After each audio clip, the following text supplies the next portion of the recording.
Welcome into the Boardroom podcast. I'm Ward 6 Alderman Ben Piper. Ward 4 Alderman Chad Wicker.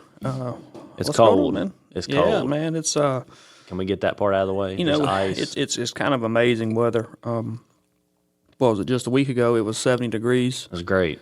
Felt like early spring, and then I think this morning is 11 degrees. I think when I got my It was a little chilly. car, I had to work. So it's a big change. Layer up, folks. Yeah, it's a big change, and I do think this probably is going to be, hopefully, knock on wood, the last cold. You think it's going to come in as more? I heard there's more coming in March. Jeez. I also heard that I saw somebody post. They said as soon as it warms up, the first thing going on the grill is a groundhog. That joker. Well, you're in the same situation. We're supposed to start soccer season Supposed to. tomorrow, Yeah. and I don't think that's happening. I may or may not have sent Michael a text and said, let's just wait a week. I don't think it's happening, but we'll see. There's still a lot of ice on the ground. I think the fields, when it was warmer, it was raining most of that time. So, the fields have really, we've only had one practice this season. So, Goodness, man, I've had 3. where are you practicing at? Just make it happen. What, were you practicing at a gym? No, we practice anytime the complex is open. Oh, boy. We'll go in there. We'll put together some scrimmages with some of these other. It's serious. 8U girls soccer is serious. Well, I made you. Better watch out. I made you boys. We got a squad. We got a squad. All right, we got to keep getting better. You want scrimmage? No, we ain't playing boys against girls. No, playing boys against girls. Get out of here. Same rules, right? Y'all got a goalie? Yeah, we got a goalie. Okay. You give us 2 goalies, we might do it. So we got that going on. You want to talk about the meeting, or you want to jump on something else first? Well, real quick, I think Monday is the deadline for spring baseball, softball, and t-ball. So if you've got a kiddo that wants to play any of those sports, make sure you get them in there. T-ball is always packed with teams. I got a broken heart. My son does not want to play baseball. Doesn't want to play baseball, despite his lineage and great genetics for baseball. 4A all district. It's in his blood. Man. That's tough. That's tough. My son and my daughters did not find it very entertaining either. But he did say he wanted to try basketball, so I think we're going to try basketball next year. Basketball's fun. It's always something going on. You don't have to wait around a whole lot, waiting for your turn to hit or whatever else. So I get it. But baseball is still one of those big sports in Hernando. We have a lot of kids that play it, a lot of kids that play T-ball, and I think the softball program, they're trying to put a little more emphasis behind it now. But yeah, so we got that going on. Will we have the new fields open by next season, you think? Next fall?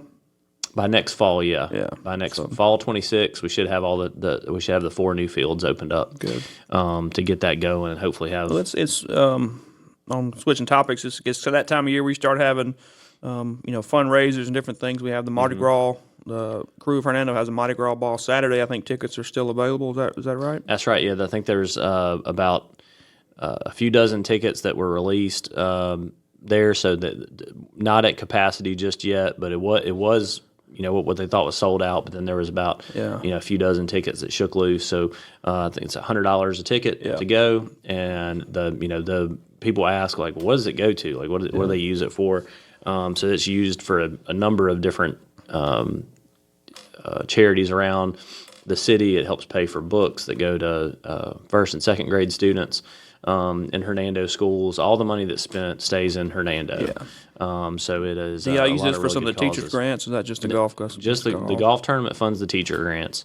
But we do help out. It's got that literacy program that I mentioned. There's some money that goes to help pay for the Veterans Lunch, for the Veterans Day Parade. There's just things like that.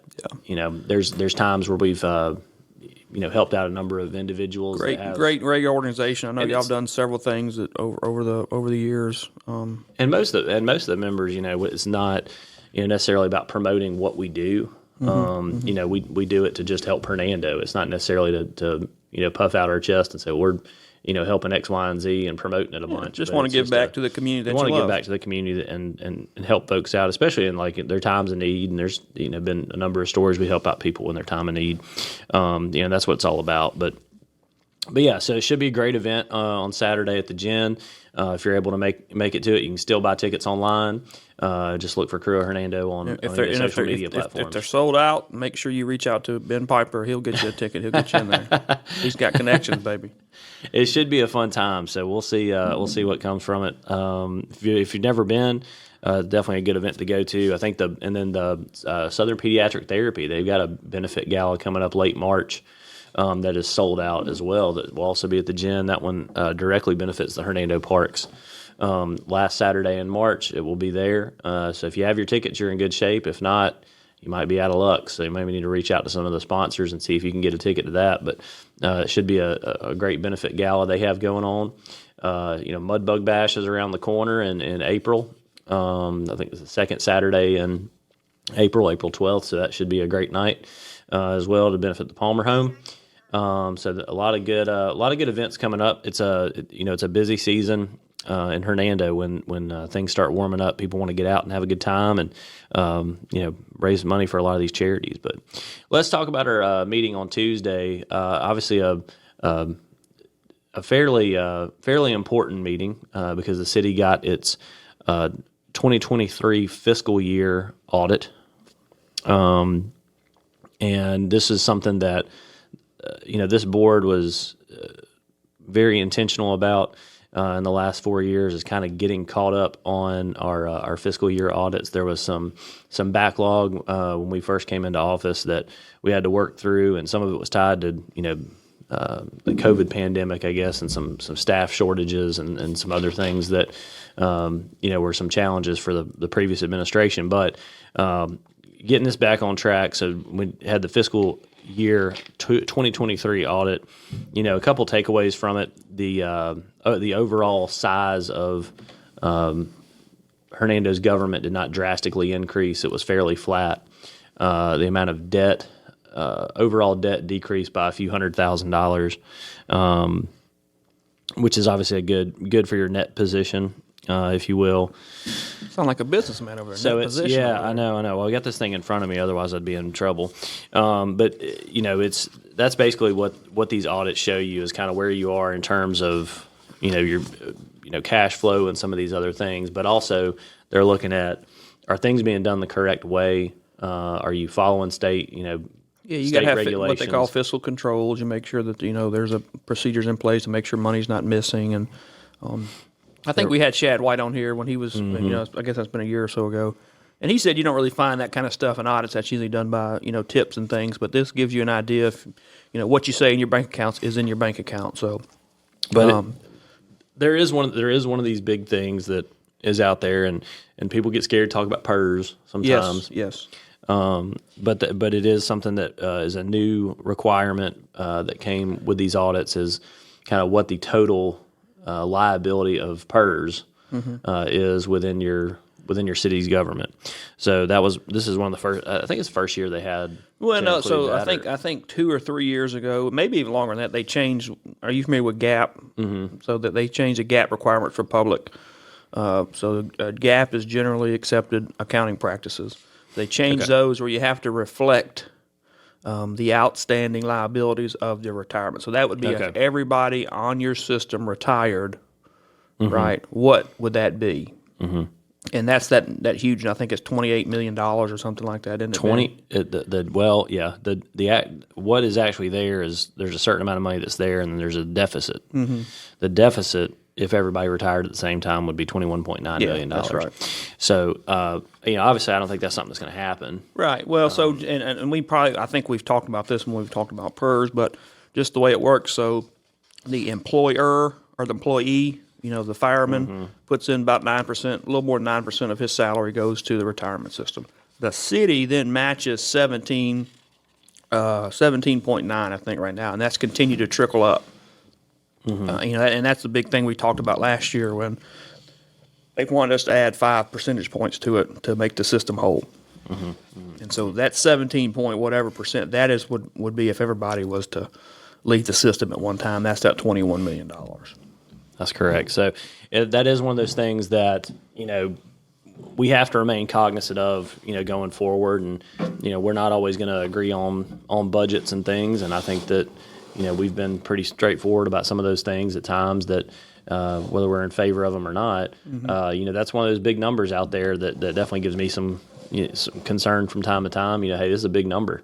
Well, Ben, and we've talked about it too. Anytime we make an adjustment with adding headcount to our staff or giving raises, 3-5%, we've been fortunate to give some pretty good raises since we've been in office. That all affects that number we just talked about there. That's right. Because it's percentage based off what they make. That's right. So if somebody goes from 75 to 80,000 or whatever, that's going to change that unfunded liability and make our and that affects how much money we can borrow and things like that. Last week when we were in Jackson, I don't know if we mentioned that, we were at a Driving DeSoto Day. I was speaking to one of the county supervisors, and they had just gotten back from a bond meeting in New York, and they were upset because their bond rating had dropped from AAA plus, I guess, to AAA because of the unfunded PERS liability showing up in their audits, and so it does affect us at the end of the day. So just put that out there. So. Well, it's one of those things that I think they talk about it in Jackson, and we have to talk about it, here. How do we, potentially fix that? The legislature's looking at options, and I think that's where it's going to have to potentially come from is some changes and reforms that need to be made by the legislature rather than at the city level. Well, and there's many factors. I mean, there's the state government has been cut drastically over the last 15 years since Republican has been in the majority and owned the governor and lieutenant governor positions. People are living longer, so that ties into all that stuff. So it's kind of a storm that maybe when the demographic shift change, as people live as long, but they work longer, maybe things like that. So if you see some of the spreadsheets that Elon Musk has been putting out, there's people 300 years old. Apparently, according to I know we don't talk national. I know we don't dive politics, into it, but some of that stuff is absolutely silly. And I don't think there's anybody against somebody taking a look at it. Absolutely not. Now, and maybe people disagree with the way Mr. Musk is putting on Twitter or X or whatever and that kind of thing, but you can't, just as an American citizen, be upset when somebody is receiving, I'm assuming this, I think you're talking about 300 years or 200 years old or whatever. And I've worked in government my whole life. I know there's people make mistakes and things happen, so I'm sure there is some truth to some of that stuff. You would think there'd be some kind of checks and balances, like a max age or something you could put in there to stop that. But anyway, it's one of those things that I think there is absolutely some government waste at the federal level that they're trying to address, and if that means it shrinks the size of the federal government, it's not a bad thing. No, it's right? not. It's not. And I think they have to be, very cognizant of the fact that that's why they were put in office by a lot of people, because people thought spending is out of control there. Yeah.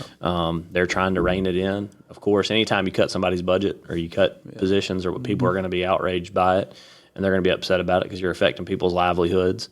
But it's also, I think, the big things are. Some of the first things I think that they targeted were things that generally anybody that looks at it would be like, well, why exactly are taxpayers paying for X, Y, and Z? Like, why is this a thing? Well, you get into the debate about soft power and all that kind of stuff, and why the USAID does some of that stuff. But and unfortunately nowadays you can't really, you don't know what's true and not true sometimes by news reports and things. But that's true. Yep, you're right.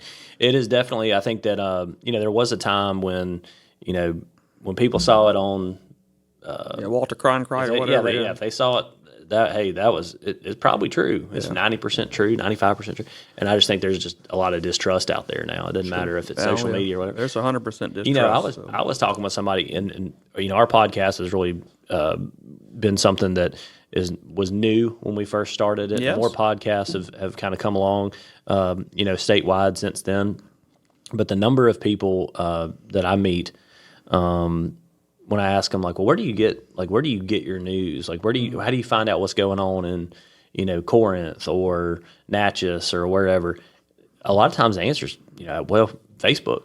Yeah. Facebook's where I get all my news from. Right. Whether it's a page like, Hernando Happenings or something like that. Like, that's where they get their news from.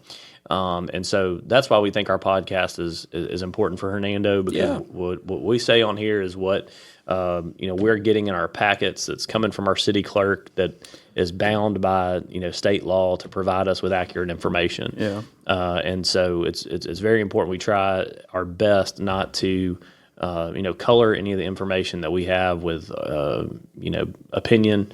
Or we say straight up, that's my opinion, or whatever it might be. So when we look at these audits, that's the black and white of it. If you want to see a copy of the city's financial audit, give me a shout. I'm more than happy to let you. I think they're all available on our website.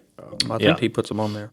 If you want to see the paper copy and actually have it in your hands, like, I will let you borrow mine and take a look at it. I will say, unless you're an accountant or have some accounting knowledge, it's not much to look at. Yeah.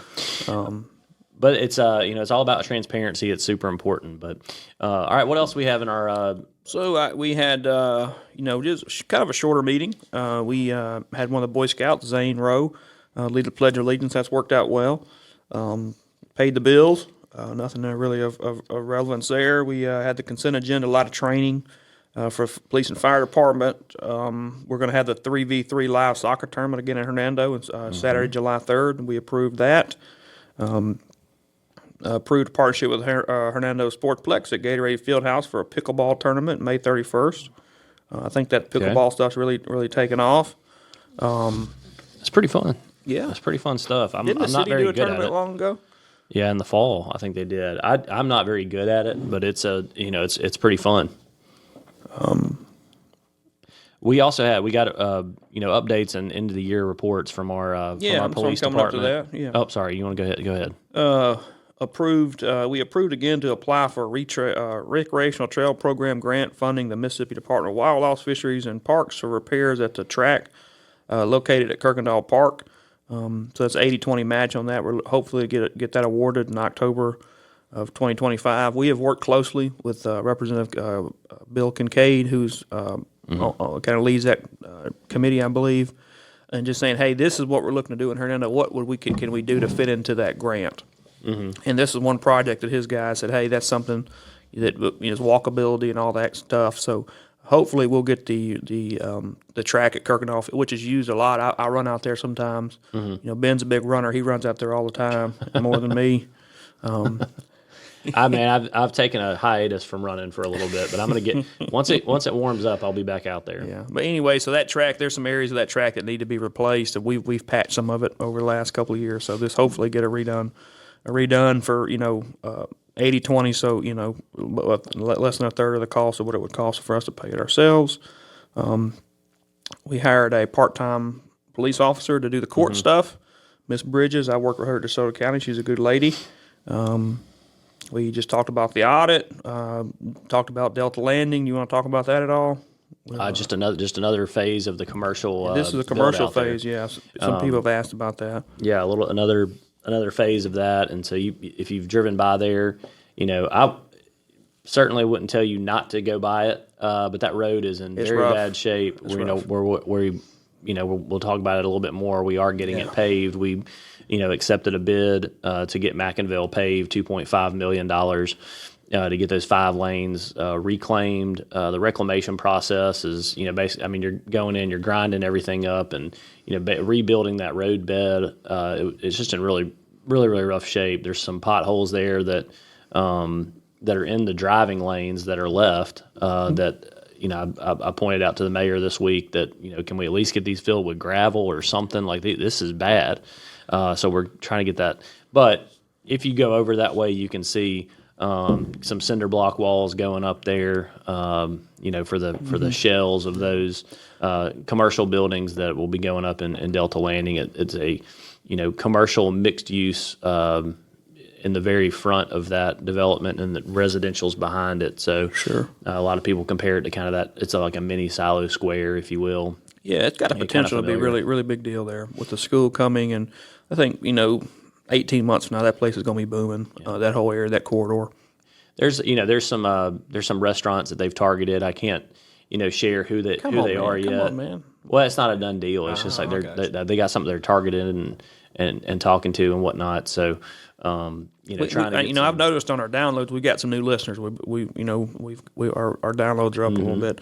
So just to let everybody know, you're the chairman of the Chick-fil-A committee for the city of Hernando, and so for sure you've really man, I'll had tell to perform the last 4 years. So hopefully this next 4 years you can tighten it up. I hope so. That the new one that is the new franchise that is coming to this area. I don't know if you've heard about this, and we got to get on the ball with this one because Raising Cane's has already come and gone to South Haven. The new one that's looking for locations in the Memphis market is In-N-Out Burger. Okay. So they have an Eastern corporate headquarters now that's in Franklin, Tennessee, and they've got 35 locations that are set for Tennessee. Yeah. And looking in the Memphis market and that sort of thing. If you ever had an In-N-Out Burger, you will know why that's exciting because they're really, really good and all that sort of thing. But if you get animal style French fries from In-N-Out, really good. If you ever had that, they have them over in Texas. If you ever traveled that way, real popular like California out west, right? Yeah, I mean, so that would be one. I think I know people are probably sick of fast food and all that sort of thing. But guess what? It's delicious. Yeah. And well, I know the Whataburger is opened and it's been open for a while. It's doing well. So I believe it or not, I went earlier this week, had a patty melt burger. Melt burger, delicious, man. I'll tell you what. You get that patty melt burger, add grilled jalapenos. That's the winner. You're taking care of business, right? Yeah, that's it. But anyway, so let's get it. They got that next phase going, and that's what's up with that. So you're gonna get a Chick-fil-A there. It sounds like. Next thing, we'll see. We had the police department give their annual. And we've talked about this, but the mayor has each department head come in the first of the year and kind of give a annual recap of what they've done. Very strong presentation. I would recommend you go to watch the YouTube. All that stuff's on there in slides. But basically, they're seeing more arrests because they're being more proactive. I think is basically if I'm not trying to steal his thunder, but that's basically what he was saying. Seeing more felony arrests because they're being more proactive, more drug cases. Which is, if you don't know a lot of times you have to work a little bit to get those drug cases. So you work snitches and things like that. So it's also I think that. People need to watch it and see that HPD is doing the best they can, and they're doing a good job in terms of responding when there's calls for service. There's a lot of calls for service. I think 23,000 something like that. 22,000. There's a lot of traffic stops that they make, and it's intentionally meant to provide kind of a bubble of protection for our city from one of the most dangerous cities literally in the entire world. Memphis, Tennessee is one of the most dangerous communities in the entire world in terms of crime rate per capita.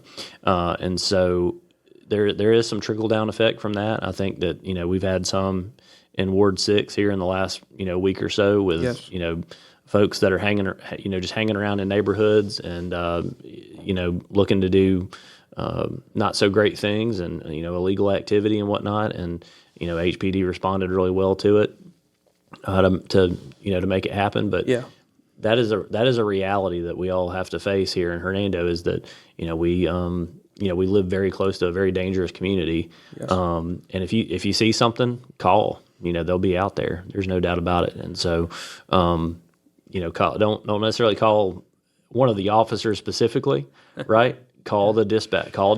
That's right. Right. That's right. And they will get somebody out to you. Usually within, I think they had their call time. The response time was in the. It was a few minutes. I mean, and it was basically I think it was like 3.5 minutes average response time or something like that, which is pretty quick given how much space. I think any given time, I think there's 4 to 6 police officers on a shift out, and so you think about how small the city is and the way they break it down by. Sectors or wards, however they do it. And so you usually have somebody pretty close to your house unless something else is going on. So they do a great job with that. They're very proactive. We just, like I said, we got them going to all kinds of different trainings. School resource officers, he talked about that program. I think they're going to recommend adding another school resource officer to the bunch. I think that'll put us at 10. Is that right? Something like that. So I think we got about 55, 56 police officers now, so it's up about 10 or 11 since we've been on the board. So we're going to continue to invest there in public safety and always open to different things. I know they in the docket of claims there was some body cameras. They're getting a body camera system, so that's something that they'll have in case there's ever complaints and things like that. They'll have a copy of it. We got an update from our animal shelter director as well. Sure. Numbers continue to grow there in terms of how many animals they take in and how many they rehome or transport elsewhere. Yeah. That is one of those things that, I think that the animal shelter we built, construction cost around $850,000. I think you look at other communities that are in DeSoto County that are building them currently. Yeah. I think Olive Branch has about a $3 million shelter they're building. Horn Lake's got a $5 or $6 million shelter they're building. It's something that, every community has kind of realized, stray animals are a problem. We got to get this under control, get them spayed and neutered, get them rehomed, whatever it may be. And the resources are there to do it. I think that they have a very small staff up there, so they are at times a little overwhelmed. But they do a pretty good job up there. They got some good events that are coming up. I think they said something around Easter time. They're going to do a little fundraiser up there. She's trying to get some funds raised for a adoption trailer, I guess, and so they're trying to raise some money for that. She's always been very creative with a limited budget, getting donations and getting people, a lot of volunteers to help. I think she had mentioned some of the I think high school kids come there or something. Yep. And help out, and so that's great. It's a great. Again, I think when you have increased population, that means you're going to have increased animals, right? So people have pets that they don't want. Oh, I don't want the pet anymore, and just let it run off, or whatever. Have a bunch of. She said that they found a German Shepherd with how many 6, 7 puppies or something. They had to adopt those out, and so anyway, I think they do a great job with the staff they have. They have a nice, clean shelter. I think the mayor is always. Speaks at how clean it is every time he goes up there. I think he said you could eat off the floor. I'm not going to try that, Bill. I wouldn't recommend that, but it was. But it is, it is a clean. Every time I've been, it's been very clean and very friendly. And so, next we had an update from our court clerk, our court department. The Judge Adam Emerson spoke. Page. Prosecutor Page spoke. So they kind of turned the page to budget Williams, time. so they kind of turned the page to budget time. Honestly, they got. I think one of their biggest things is yes, we're doing the best we can. This is how many. This is the volume that we handle and that sort of thing. But we also need more space. Well, their business, I guess you want to call it, is tied directly to the police department, right? And so, as the police department's arrests and citations go up, that's more work on them, and so I think I'm really surprised they haven't moved to a two-day a week court. When I was at the sheriff's department there in DeSoto County and dealt with them some on their number of inmates and stuff that were coming over to court, it's quite a bit. It's grown, but they've kind of hold off that. But they do want more space, and so I think a lot of people know that we're trying to. We own the Gale Center, and the Election Commission rents a space from us. I think the county is trying to get them in a bigger space, and so at some point, I think we will be able to use that election space. It's significant to help them. Because I think she mentioned sometimes they may have 300 or 400 people showing up for court, and if it's raining or if it's really hot, they have to stand outside, and it's just becomes they get upset with it, and then they take that out on the people when it's time their turn or it's like this week where you have to reschedule. Right. Yeah. So court was on Wednesday when the ice storm hit, and you have to reschedule and push things back. And I personally think that's like municipal government at its best is traffic court. I don't know if you've ever been to traffic court, but just watching that operate and. That's like city government at its finest, right there. I've been to traffic court one time. It was when I was 16 years old, and gotten a little fender bender, and I was at fault. And probably I didn't realize that. I think at the time, I think my parents made me go. Yeah. Like rather than just paying whatever the $80 fine was, or what they made me go and experience it or whatever else. And so. Had to pay the fine and had to pay, but then I also had to pay the court cost. So I was sort of like, man, court I could cost the fine and just having to sit there and kind of like a DMV or something. Next, just waiting your time. It's it can be very frustrating. So it can. They did mention something I thought that was fairly interesting. They are working with people that, let's say you do have a $1,200 fine, $1,500 fine, and you don't necessarily have that $1,500. They have a way to give you extended time to make payments on that. As long as you are staying up with your payments, you don't have to come back for additional court appearances. That's right. You can make the payment prior to the court appearance. As long as you stay on that payment plan, it doesn't bog down the court system as much, which I thought was a great idea and a great system. Yeah. And because of that, they have seen the revenue from those fees and fines have increased significantly year over year. Yeah. So they're definitely doing a great job over there. Well, what I've always told people, man, just I don't know, this may just be for time to waste time, but if you have a fine. All right, say you get a $1,000 fine and you don't have the money to pay it. Yeah. Just show up to court and tell them that you don't have the money to pay it. Right. Or bring $5, $10. They do not want to issue a contempt of court warrant. No. Put you in jail. They'll take the $5 or $10 or whatever and set you off. So, if you ever get yourself in a situation where you get a speeding ticket or whatever, the worst thing you can do is not show up to court. Oof. Don't do that. Yeah, because then you get a warrant and then, 6 months later, you get pulled over and you get taken to jail for the weekend, right? And then you have to make a bond, and then you end up paying the money anyway. So if I knew a guy who he would pay $20 a week, that's all he could afford, and that's what they took fine. and until he paid it off. Nothing wrong with that. Everybody's in different situations, and you try to work with people the best you can. All right, so that wraps up the court department. Anything else? We touched on the McIngvale. Yeah, so that's kind of the next thing that we did. Well, there's we did a change order for the water plant that we did on Parkway. This is the one over behind Kroger. We used some ARPA funds to redo that one, and that should improve the water system. And then the big thing, number 18 on our agenda, was the awarding of the $2.5 million project to Double T Construction for the repaving of McIngvale Road.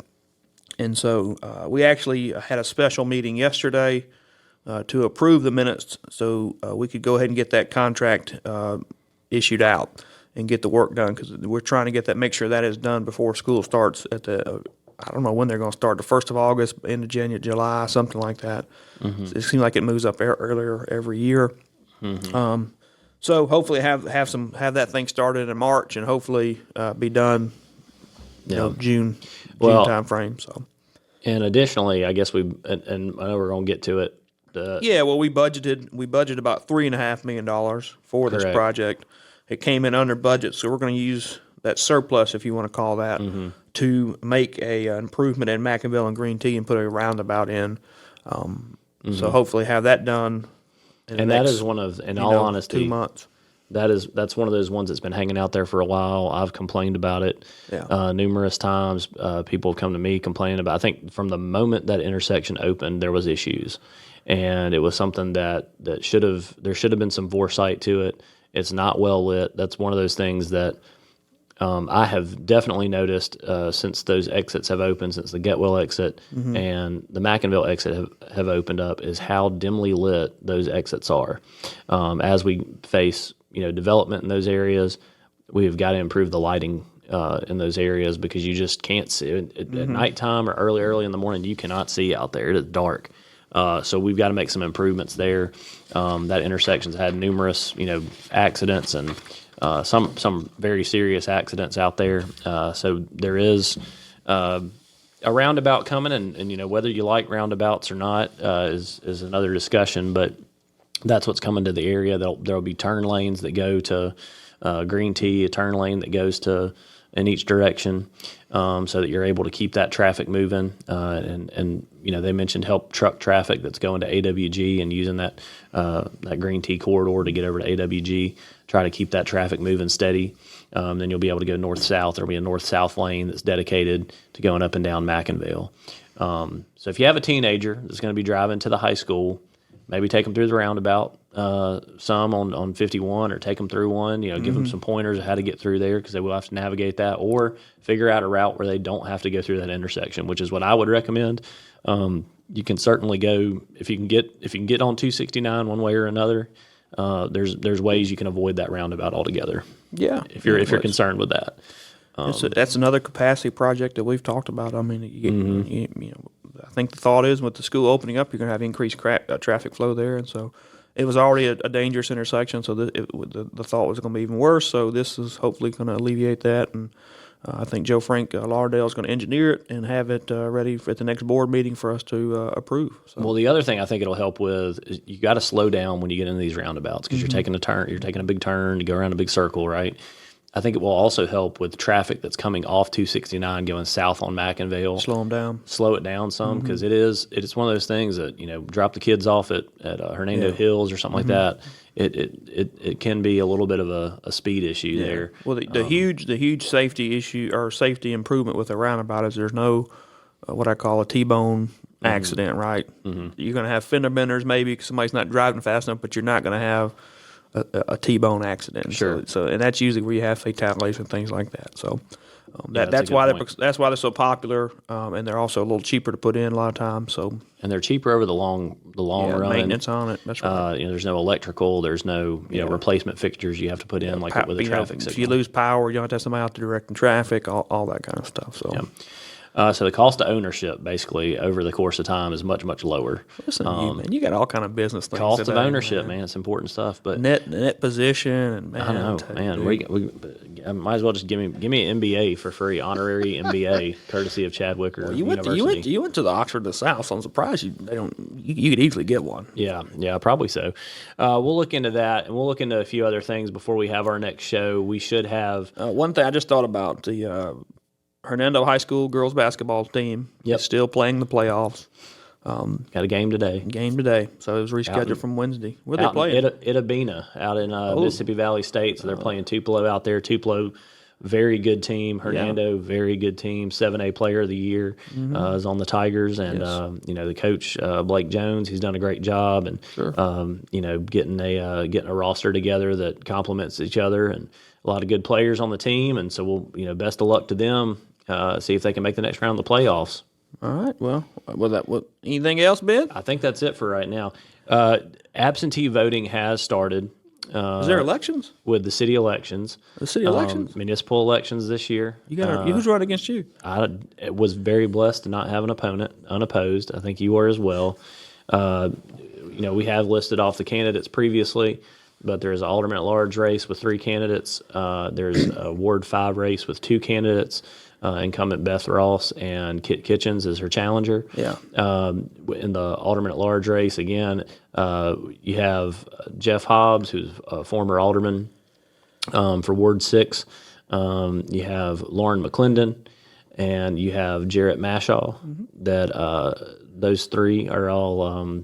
None of them are incumbents. They're all trying and vying for those jobs, but you can go in and vote right now. I think they said they've had one person come in to vote absentee so far. Tuesday was the first day, and he voted. Tuesday was the first day absentee, and so get in there, go ahead and get it knocked out. If you are over the age of 65, if you're not going to be in town that day, if you work out of town, all of those are good reasons to go ahead and get your absentee vote in for those positions.